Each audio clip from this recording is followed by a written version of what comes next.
Okay, hello everyone. Okay, thank you for your attention. My name is Kung from ESD, Payment Service Group, and This is Kanchan from Payment Service Group. okay, thank you for coming today. And I think you guys already know that we are doing RTC Coin event today. So we are here to advertise you that please don't miss it. Get your coin wallet by your smartphone, get coin, and try to complete the mission to get some gift from us. And get the coffee. All right, so thank you. Next, I would like to pass my microphone to Talia. Thank you.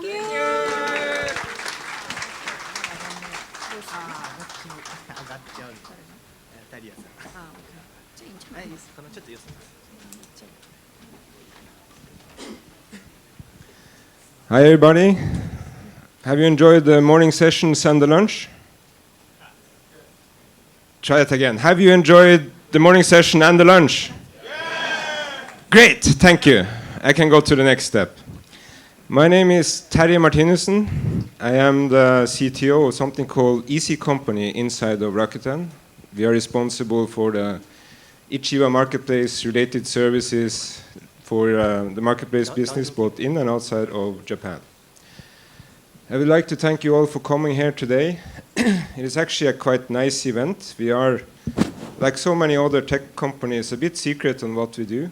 And from the tech side, this is the one chance we have in the year to open up a bit, invite the tech community in Tokyo into this building, share a bit what we are doing, and invite a lot of great speakers from outside to share what the industry as a whole is doing. This year's topic for the conference is Next Adventure of Humankind. I think it's no big surprise to anyone that's reading the news. There is quite big changes in terms of IT over the last years, or I would say last month. AI, virtual reality, is coming a little bit off its childhood. AI is no more the joke of IT in terms of what it's doing when you challenge the computer to do something. It's actually starting to do useful stuff. And this will bring, without doubt, big changes to society and also to the IT industry as a whole. The debate is up, of course. Should AI be let running free? Should we even allow AI? Should we restrict it? I don't think we have the answers yet. But there's also a topic that's maybe not so much covered, and that's how this affects IT industry. How does this affect developers if suddenly you stop hard coding the logic of the challenge and instead train the computer to solve the problem? Will have big impact on a lot of the development industry over the next 5, 10, 20 years. Maybe developers will not be as much needed as it is today. Maybe we just all have to develop in dramatically different ways than we did last year. This conference is also a bit interesting in the sense that it's distributed. Last year we ran it in parallel in 4 locations in Japan. This year we expanded that to 5 locations plus 2 in China. All the sessions are video broadcasted to all these venues, and we have local events in each place as well. We have 1,700 pre-registrations, and I actually think that number is just for Tokyo, which is a very big jump from last year. No typhoon visiting us this year, which has been a popular thing for typhoons to do, visit this conference. And we have more than 60 speakers, which is also a big jump from last year. This is also the 10th anniversary for the Rakuten Tech Conference. It would not have been possible without a lot of the engineers in this company voluntarily helping us making it happen. Many of the people you see around with this t-shirt have spent weekends, afternoons, and evenings helping us all to make this happen, and they have done it voluntarily. So when you see them around, feel free to have a chat with them. They are mostly engineers in the company, and they enjoyed the topics here as much as any one of you visiting it. I would also like to point out that we have had the same person arranging all the 10 conferences as well as founding the original idea. And I would like to introduce that person to you. So Masaya Mori, also founder and director of Rakuten Institute of Technology. Please give him a round of applause.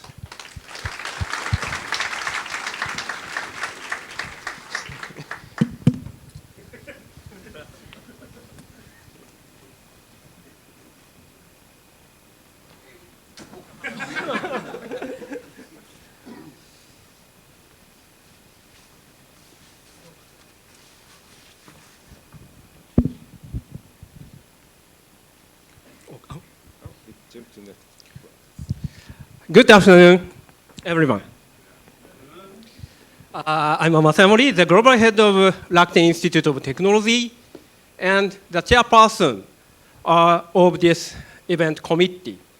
So thank you all for taking the time on Saturday to join our conference.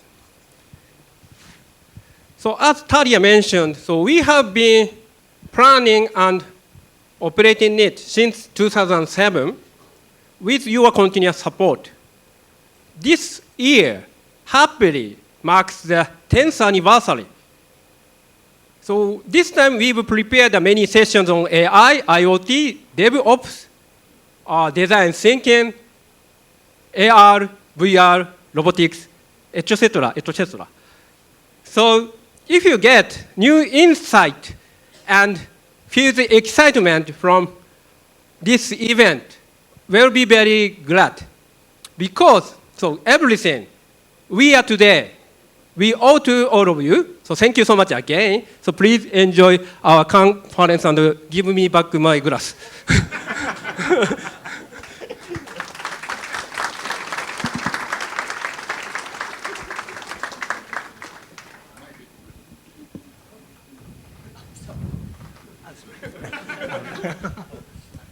No problem, I can do with both of them.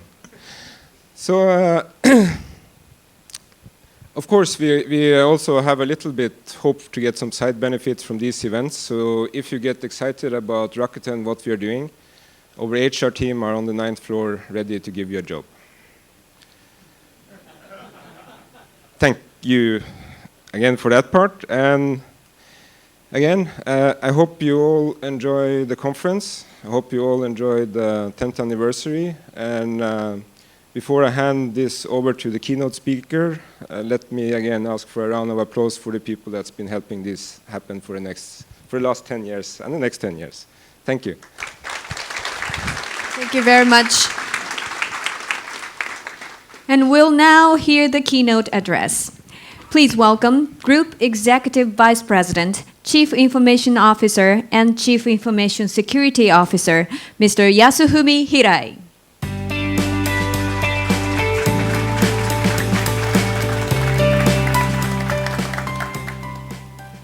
Thank you. Thank you very much for joining the 10th anniversary of Rakuten Technology Conference. On behalf of the entire Rakuten Technology leadership team, I'd like to welcome all of you to this exciting event on Saturday. Actually, this is a very handmade conference. That's why sometimes you feel uncomfortable with the setup, but please allow us to run this event. I joined Rakuten 18 months ago, and this is my first tech conference at Rakuten. I'm so excited about the day today to learn a lot about new things. Today, I'm going to spend the next 30 minutes or so to talk about the CIO's mission and also Rakuten's information strategy, innovation strategy.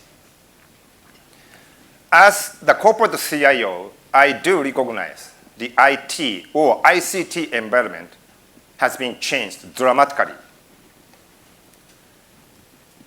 IT is fully consumerized all over the place. Sometimes the IT for the business is way behind from what we are experienced as the consumers. Cloud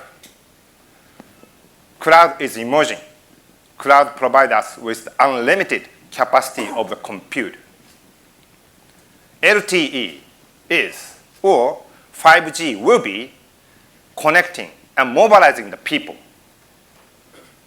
Artificial intelligence, AI, VR, etc. will give us the new experiences. All in all, we have to remind ourselves that technology is just a technology. Technology should be the enabler to create quality life and more user-friendly experiences.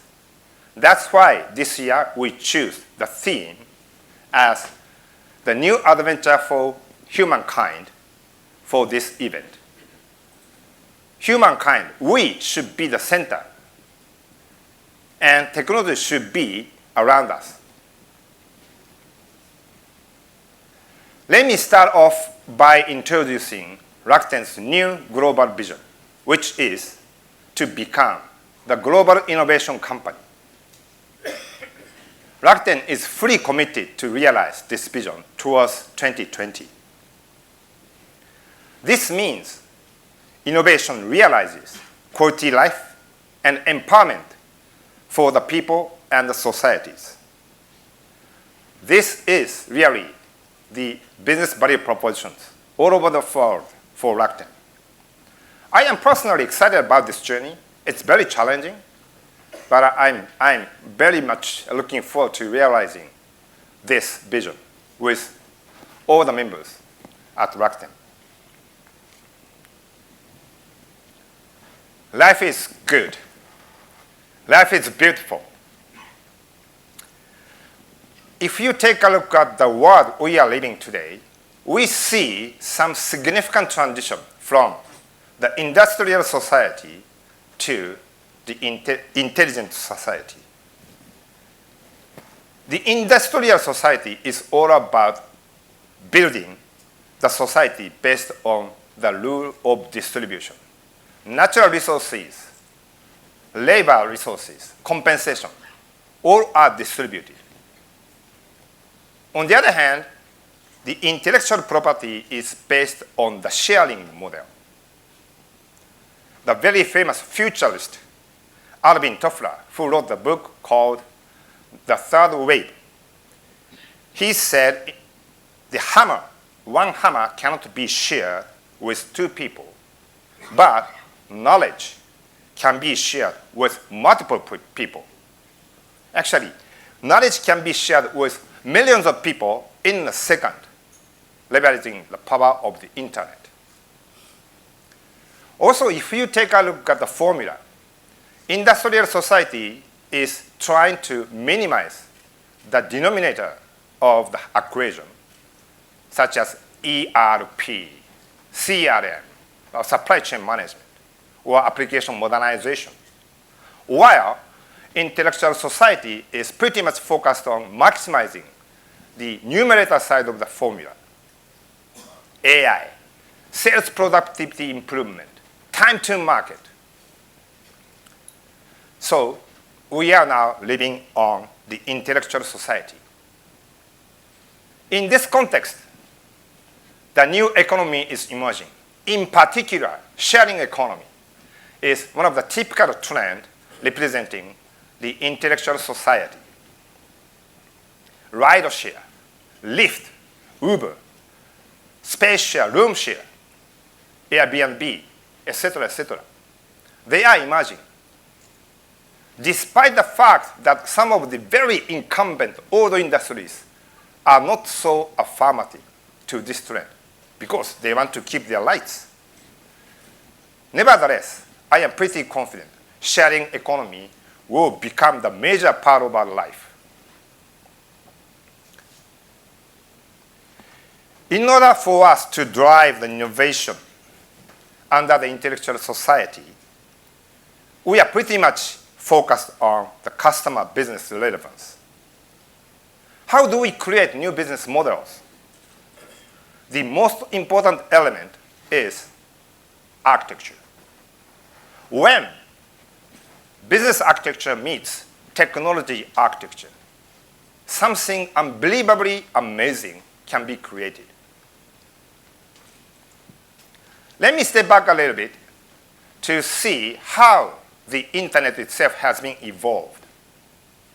As all of you agree with me, the internet itself is now becoming the fourth social infrastructure next to water, gas, and electricity.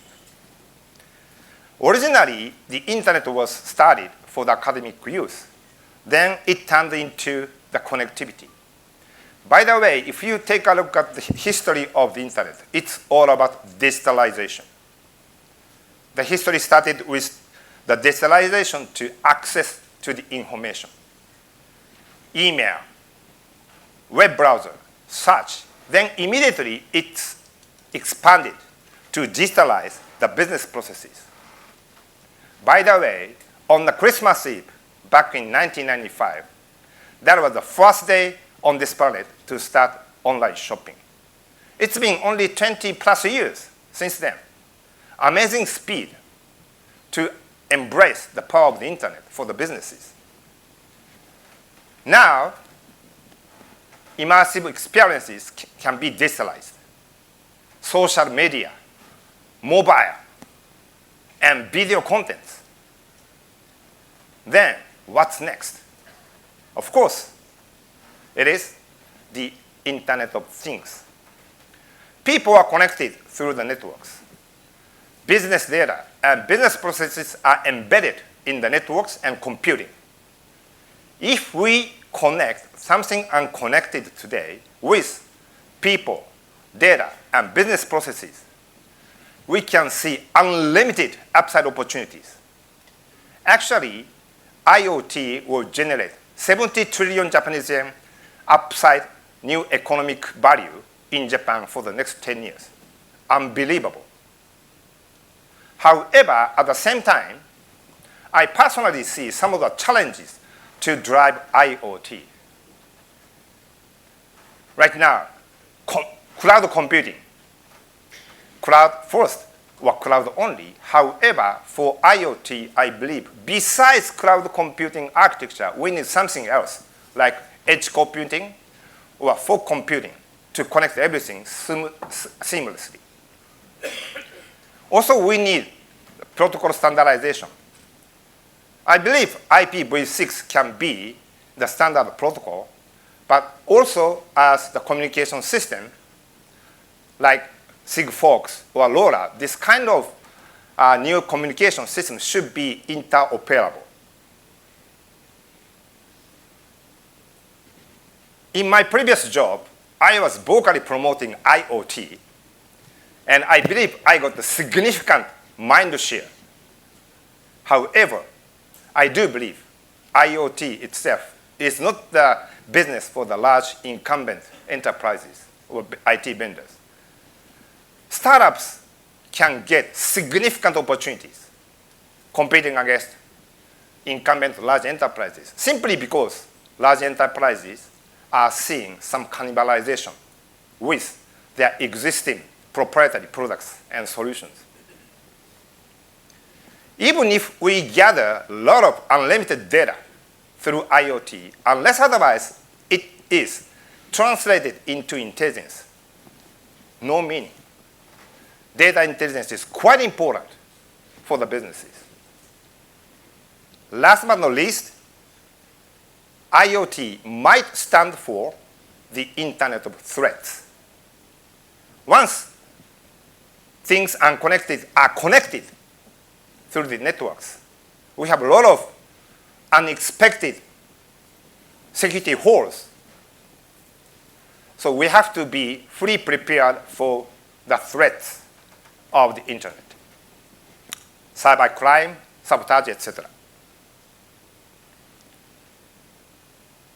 Let me switch my gear a little bit and talk about Rakuten as a company from the engineering standpoint. We created the Rakuten ecosystem, and it is a one-of-a-kind membership-based business model. And it connects Rakuten services through Rakuten SuperPoint reward system. Rakuten members receive a unique Rakuten ID upon registration, which is common to various different Rakuten services, and also utilize Rakuten SuperPoints to reward loyal customers and to encourage the patronage of other Rakuten services. Rakuten convenient payment settlement services such as Rakuten Credit Card, Rakuten Card, and e-money services called Rakuten Eddy also create perfect mix of online and offline services.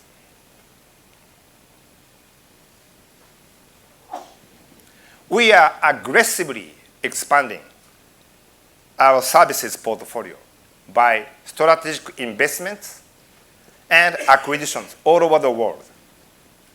Let me tell you one of the key decision-making points for acquisition at Rakuten is cultural relevancy. Along with the business expansion, we have business operations around the world.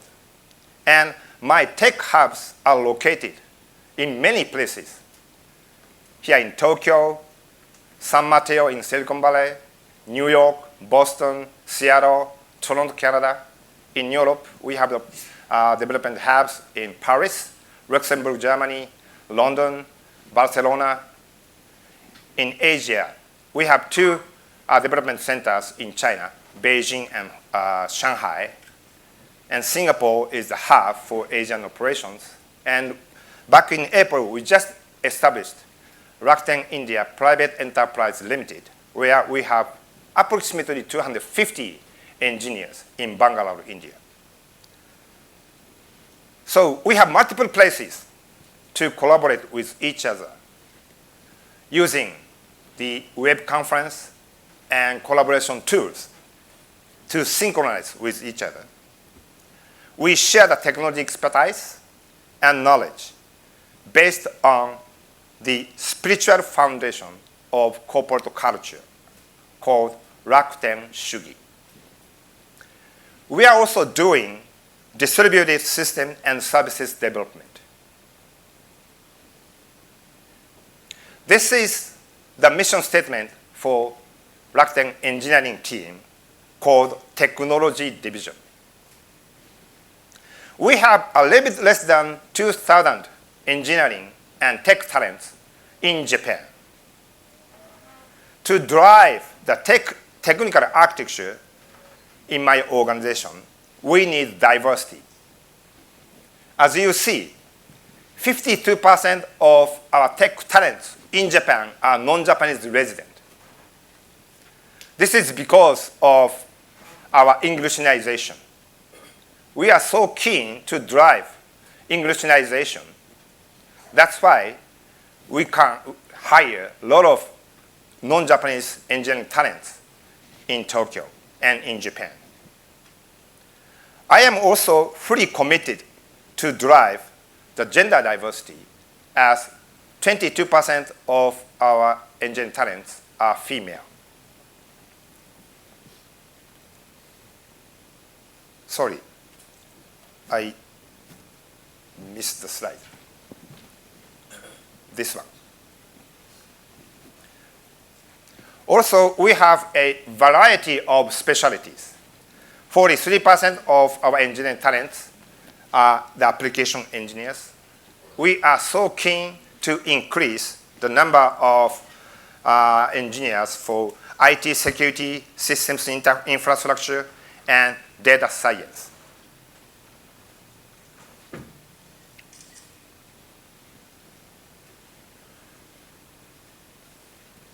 I've been on the other side of the equation for over 30 years or so before I joined Rakuten, to help the customer CIOs to achieve their IT visions and drive their strategic initiatives.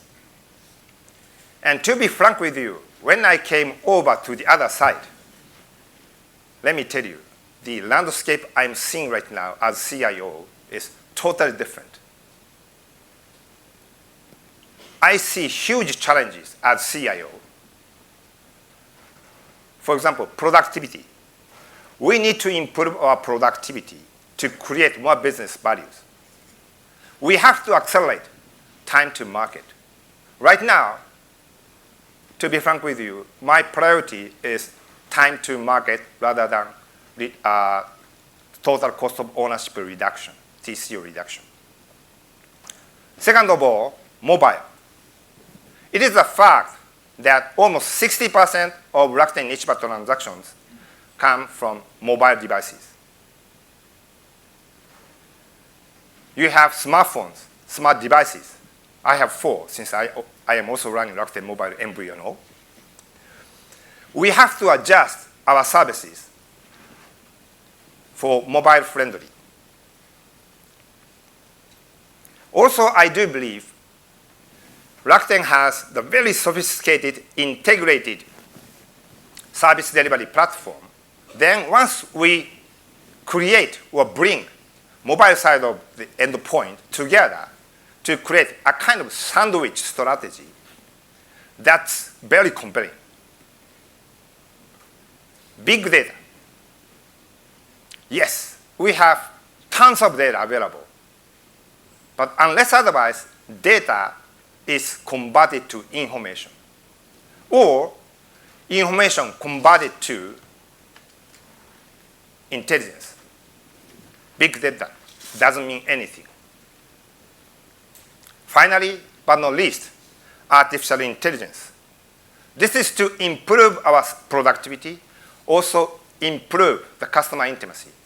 I'm going to touch on AI in a minute.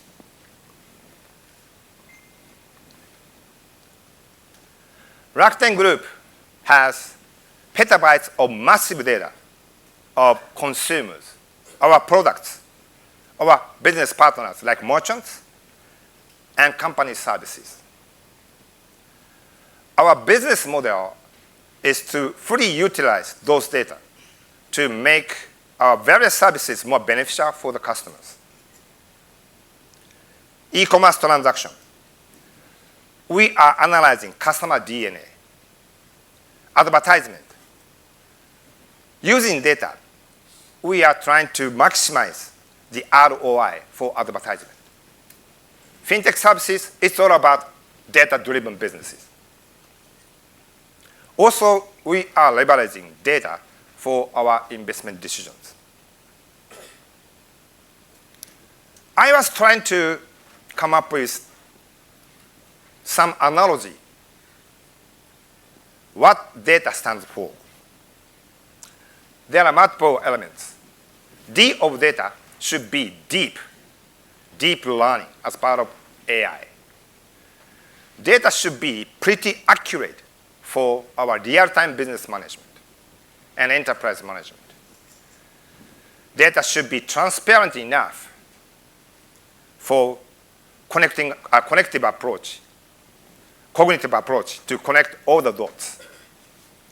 Also, data should be annotated with specific meanings way beyond just numeric figures. Why AI for Rakuten? Again, we gathered petabytes of massive data, product data, customer data, etc., etc. Actually, the volume of the data we have right now way exceeds by far the ability or capacity of our employees, or even including our business partners. However, it is the strong customer demands to provide very fine-tuned personalization services. Long-tail product might be an option for the customer. Responding to the customer needs 24/7 is very, very critical. Therefore, minimize the burdens of our employees, minimize the routine works for the human being are very critical for our future. The objective of AI is, number one, drive customer intimacy. Number two, provide the best customer experiences through the technologies. And number three, to improve our business productivity. I really want Rakuten to be the competitive edge for artificial intelligence.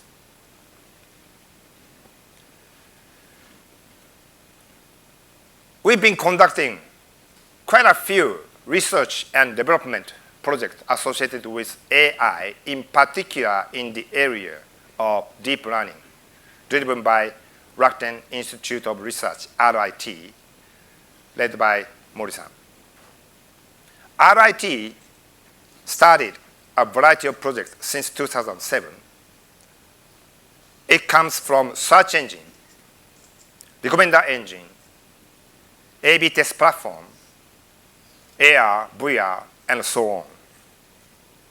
And now, RIT itself has many real POC type of pilot projects in place with the relevant businesses. Let me share with you one internal use case in deep learning for object recognition. As you know, deep learning itself is now one of the most influential and disruptive technologies. RIT invented the object recognition technology with very high accuracy for some of the C2C businesses Rakuten have. One is at Prime Minister in France, also Rakuten. If you want to sell your product through Rakuten, you will take a photo. Rakuten Moshikore feature will automatically classify the product category for you. Actually, I put Mickey's book, Seiko no Concept. If you take a photo of his book, Rakuten Moshikore feature automatically classify this book as part of business category. This is just one of the examples. Now, I hope several other use cases can be shared over the course of today at some of the sessions. Then, we do believe AI is the next strategic initiative for Rakuten overall. So we decided to create the AI dedicated organization called AI Promotion Department under me. The objective is to commercialize and operationalize artificial intelligence into each one of our major services. It's a long journey, and we set 3 stages. This is a multi-year journey. The first phase is to analyze the routine task so that our employees, our people, will take non-routine tasks. AI agent, chatbot. Also, within the category, I believe there are 3 small steps. Just AI answer, AI assist, then AI navigate. Those platforms at customer service center will be a significant additional value for our customers, also for our employees. Second phase is to analyze decision making. Rakuten is so keen to drive KPI management. We have over 70 businesses. All the businesses are being managed by KPIs, key performance indicators. It's a very sophisticated approach. Then, if we utilize those KPI results, sometimes real-time basis, hourly update, daily update, monthly update, through AI, those KPI data would help decision makers to get the right decisions. Third, collaboration should be AIized. Once a lot of different types of AI are implemented, if we connect those, I think unbelievable thing can be realized.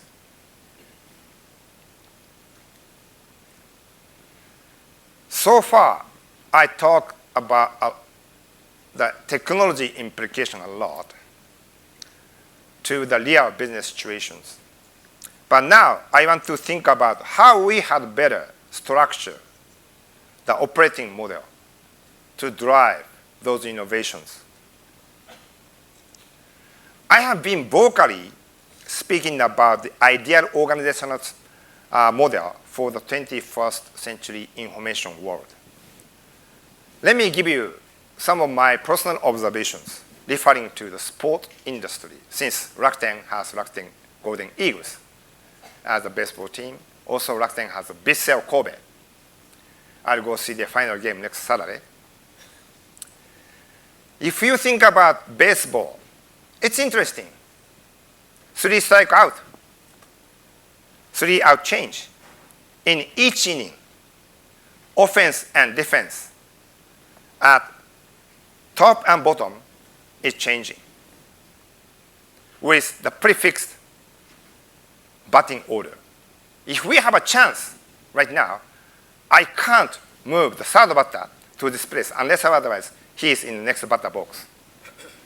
It's very asynchronous. It's very similar to an asynchronous communication, Hidoki Tsushin.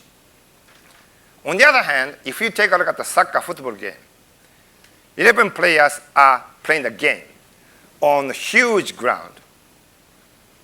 If they keep the ball, it's offense. If we lose the ball, automatically they turn to the defense mode. It's very dynamic and real time. We have unlimited technologies.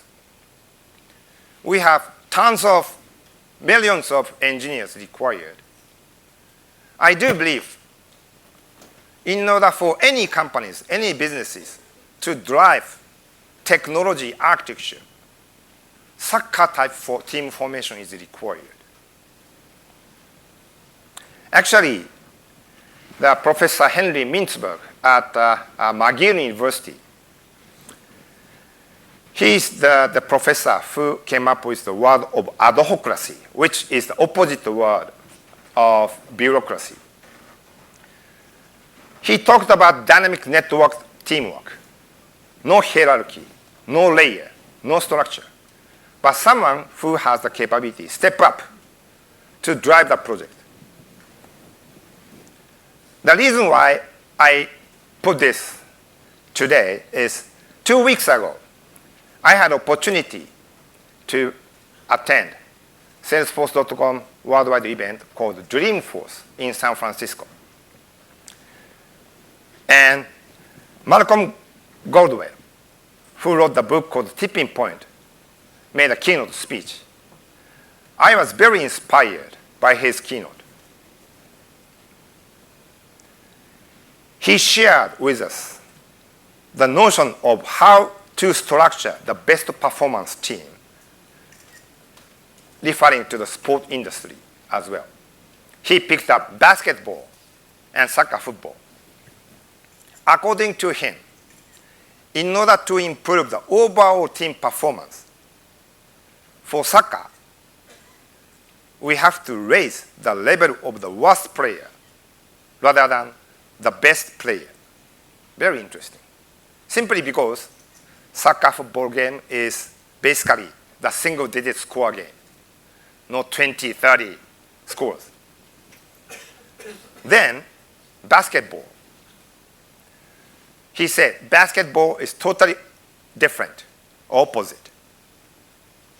In order for the basketball team to improve the team performance, raise the level of the top genius player out of 5 players. Very interesting analogy. Anyway, in conclusion, he and I agreed to pursue the soccer football type of organization. In particular, in the world of IoT, millions of engineers, millions of tech talents are required. We have to step up. I also want to tell you, the brain scientist, Japanese brain scientist, Kenichiro Mogi sensei, talked about how to maximize the team performance. He said, rather than focusing on the individual capacity, rather than focusing on the top team leader of the team, the most important element to realize the best team performance is social sensitivity, 社会感受性. It's not about the technology. It's about the feeling. Respect each other. Work closely together. Learn from others. These are something I believe even tech team need to embrace, because we are the global organizations. Because tomorrow, I don't know what happens.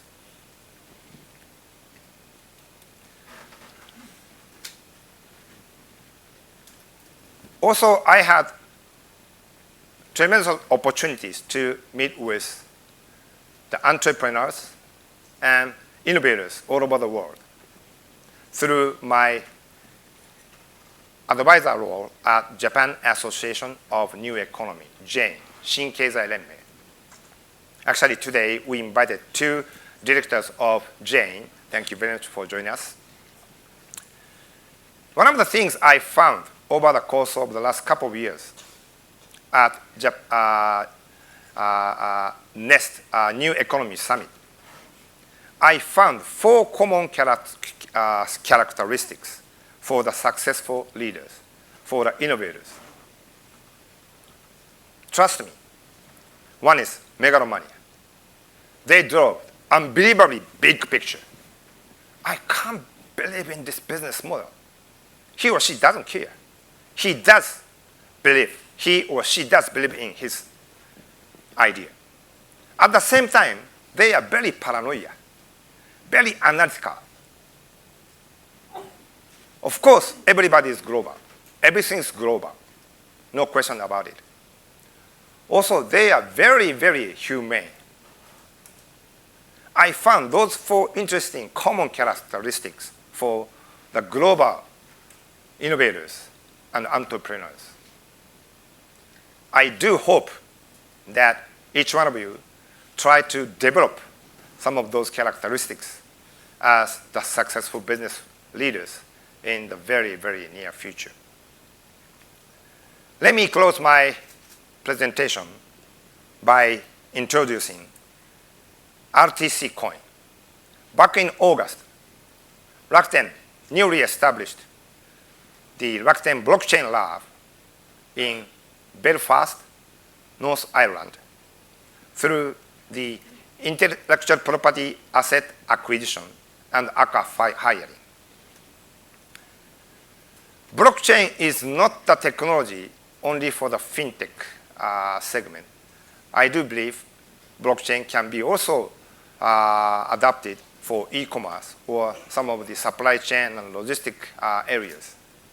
We are fully committed to explore the blockchain technology for our future businesses. Taking that opportunity, we implemented RTC Coin in this building. So if you have your smartphone, please try to enjoy that. Again, thank you very much for joining the Rakuten Technology Conference today. And I hope you will enjoy the rest of the sessions. Also, we have the small reception afterwards, so to interact with each other, create networking each other. So I'm very much looking forward to that. I'll be around. Thank you very much. Thank you, Mr. Hirai. Now we'll take about a 15-minute break.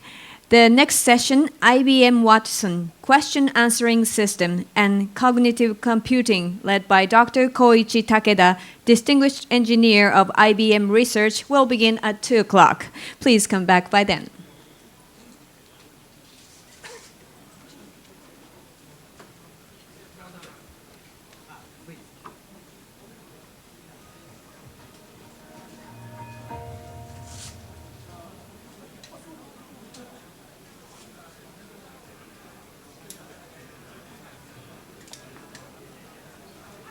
As a global video streaming platform, places top priority on increasing the loyalty of its fans and enriching user experience.